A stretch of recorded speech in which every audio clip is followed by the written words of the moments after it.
Hello everyone, I'm Jay with Avian News. We're here at 송도컨벤시아 for the 5th annual UAM exhibition, K-UAM exhibition, Korea UAM exhibition.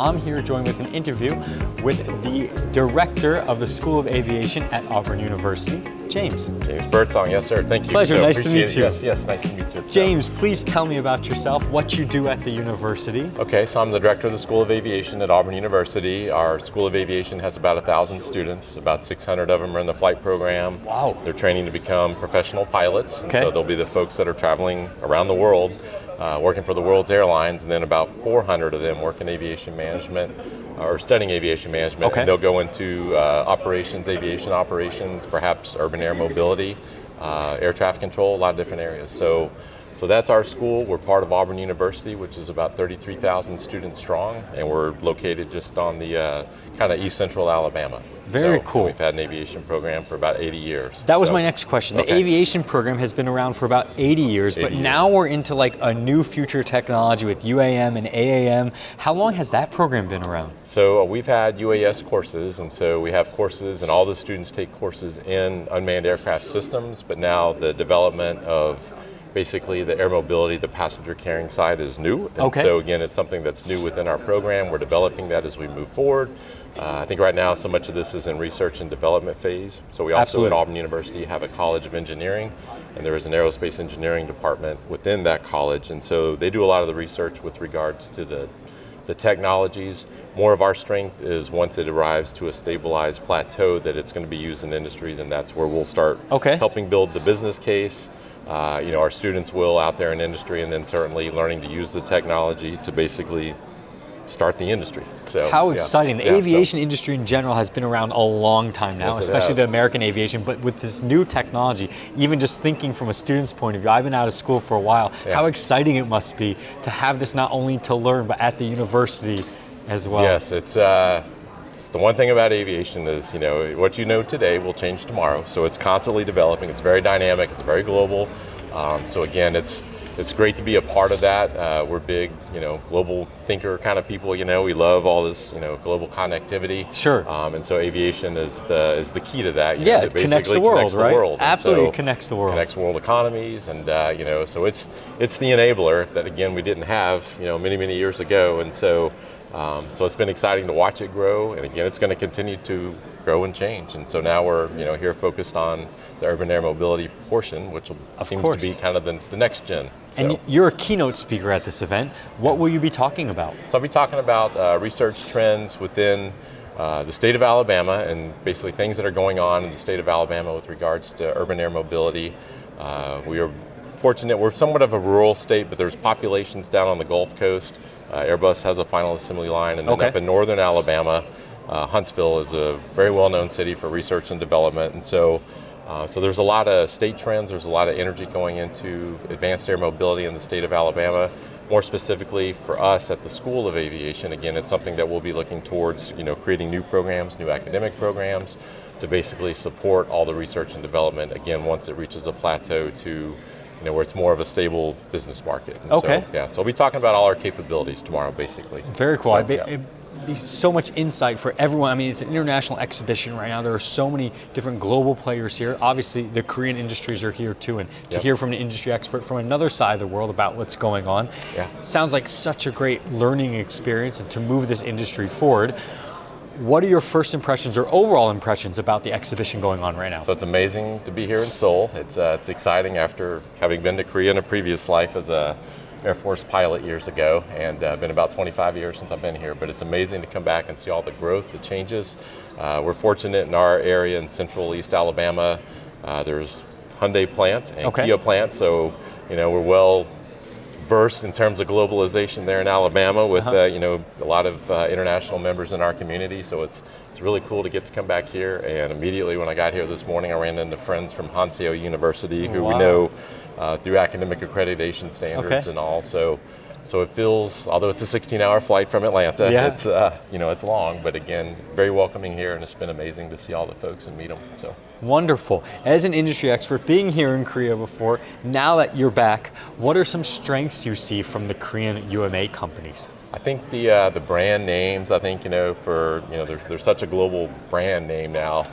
in the automotive world. And again, that technology, a lot of those technologies that we take for granted in our cars are going to be, think about cell phones, GPS, what the world was like 30 years ago, 20 years ago, and now we can't live without it. So all the brands, all the technology is going to continue to push. So I think recognizing where they are in terms of technology and again, the world relationships. You can literally fly anywhere in the world from this airport. Yep. So here in Seoul. And so just the global nature and again, all the relationships made here have really are a big strength of the companies, I think. And again, just the innovative hosting this conference, getting everybody here to talk. Getting everybody together, right? So share ideas, and this is something that we'll all be doing together on a global scale. Absolutely. Speaking of global scale, leads into my next question. From an international point of view, the international stage, what do you think the UAM industry as a whole or companies need at the moment? So I think right now there's a lot of the discussion here. There's certainly all the research and development going on, some consolidation among companies, and again I've been hearing this as well. Consolidation. If you go back and look at the history of aviation, it's all about consolidation and research and development. It's kind of following the same trend or life cycle, I guess. But I think probably the next is developing the business case for it. I know safety and acceptance are some of the themes here, so certainly doing this with safety management systems, having acceptance within communities, because this will be more of a regional air service. Sure. So I think those will be important, but probably the business case, getting there to where people are actually using these urban air mobility vehicles to where it benefits everybody in the community. So, and that will probably come through emergency services, things like that we as a society need within our communities, and then it'll probably spin off into into more of a passenger configuration. So it'll be interesting to see. It sounds like a lot of the countries here are kind of going through the same thing, a lot of the discussions. Yep. Again, industry always drives the research and development. There has to be a business need for whatever the technology is. Yes. And then social acceptance. And this isn't the first technology to come down the pipe. So that keyword you just hit on, social acceptance, has been a keyword throughout, a buzzword throughout many of my interviews. Social acceptance, speaking of what's happening now, what's going on in the future, now we have the technology, the regulations are starting at some point to be developed and hopefully implemented. Gone from simulation phase to I heard there's actually testing starting next year. What do you see happening? Is the trend this year simulation and perhaps the trend next year social acceptance, or what do you see as far as either trends or key points happening this year compared to next year? Getting the test flights and then more operational testing. So, there's been a lot of discussion about operational testing, and again, you probably don't want to do that over large populations because if things go south, then that's not going to social acceptance will plummet. So I think finding communities. So that's why for us here at Auburn University, very interested because we're a smaller community, 100,000 people. We're somewhat in a rural state, but we're 90 miles from Atlanta. Okay. So again, lots of rural areas where we are, but I think places like that, you'll start to see the technology prove itself over time, and then when it becomes very reliable, then the social acceptance is a lot easier. So if you think about autonomous cars, when they first came out, people probably were hesitant to drive in a car that didn't have a driver. Was my first time. Yeah, but now once you see that maybe is actually safer than driving with some people in the car. Agreed. Agreed. There becomes this acceptance, and so it'll take time, but I think to answer your question regarding the trends, I think probably getting the technology more refined with the operational testing, and then getting it to commercialization, and then there will be that social acceptance piece. So I still think the next couple of years is really going to be working out the operational testing and then the policy, because again, all these countries and cities and governments are trying to, how do we train people? Yes. How do we regulate it? All those kind of things. Yes, So, I heard that's the thing now. The technology's there. It's been developed. It works. Yeah.